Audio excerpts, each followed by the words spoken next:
Hey there, welcome back to our channel. Today, I'll show you how to disable location sharing without anyone knowing on your iPhone. Let's get started. So, the first method is pretty straightforward. Open your Find My app and toggle off location sharing. But beware, this may notify family members. If you want to avoid that, the most practical solution is to disconnect from the internet. Turn off Wi-Fi and cellular data, or simply put your device in airplane mode.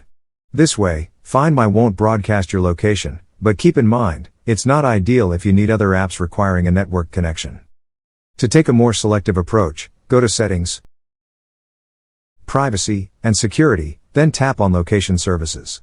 Toggle it off to generally disable location sharing for all GPS-based apps.